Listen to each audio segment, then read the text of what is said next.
নমস্কার, আশা করি সবাই খুব ভালো আছেন। মনের কোণে নতুন একটা ব্লগে আপনাদের অনেক অনেক স্বাগত। আজ মহাশিবরাত্রি আর এটা হলো আমাদের পাড়ার ভোলে বাবার মন্দির। আজ বিকেলে পুজো হবে, তারপর আমরা সবাই জল ঢালবো। আমার ছেলেও আজ উপোস করেছে। অনেক ছোট থেকেই ও শিবরাত্রির উপোস করে, কিন্তু ওকে আমরা জানতে দিতাম না উপোস মানে পুরো না খেয়ে থাকতে হয়। ওকে সারাদিন ধরে দুধ কর্নফ্লেক্স খাইয়ে রেখে দিতাম, তারপর সন্ধেবেলায় জল ঢেলে উপোস ভাঙত। এটাই ছিল ওর উপোস।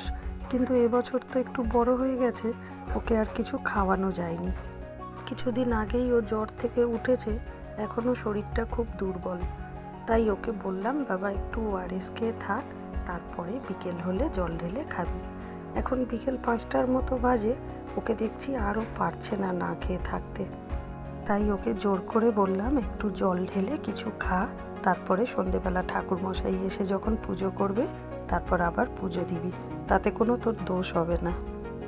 দেখলাম ও রাজি হয়েছে, তাই ওকে নিয়ে এসছি। ওর মতো করে একটু পুজো দিয়ে নিই, তারপর কিছু খাওয়াবো।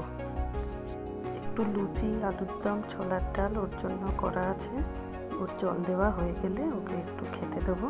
আর আমি আর মা খাবো সাবু মাখা, তবে এখন নয়, রাত্রিরে পুজো হওয়ার পরে আমরা জল দিয়ে তারপরে খাবো। অনেকেই দেখছি জল ঢেলে গেছে। এই শিবরাত্রির দিনটা আমরা ছোটবেলায় খুব মজা করে কাটিয়েছি। তখন এত মোবাইল ছিল না, তখন আমরা দেখতাম ভিডিও।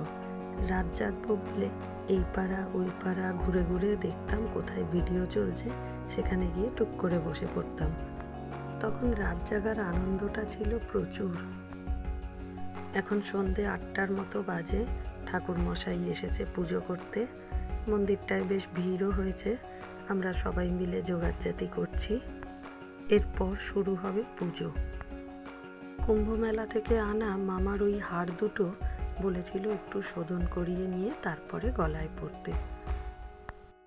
আজকে একটা ভালো দিনে ঠাকুরমশাইকে দিয়ে হারগুলোকে শোধন করিয়ে নিলাম। পুজো শুরু হয়ে গেছে, যে যার মতো করে জল ঢালছে। আর ওই যে লাইন দিয়ে দাঁড়িয়ে আছে পিয়ুষ, এরপরে ও জল ঢালবে আবার।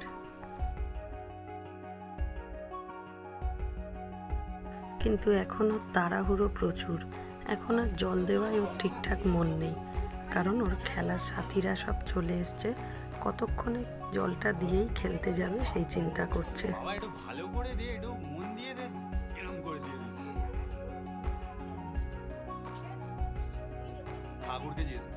এখানে পুষ্পাঞ্জলি দেওয়া চলছে, সবাই পুষ্পাঞ্জলি দিচ্ছে।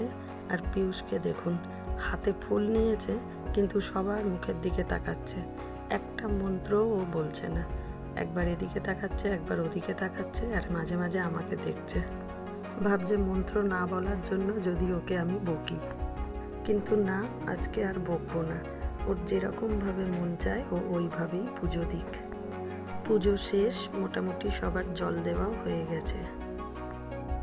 আজ তাহলে এখানেই শেষ করি। ভিডিওটা ভালো লাগলে একটা লাইক করবেন, কিছু ভুল ত্রুটি থাকলে অবশ্যই কমেন্টে জানাবেন, আর সাবস্ক্রাইব করে পাশে থাকবেন। দেখা হবে পরের একটা নতুন ব্লগে।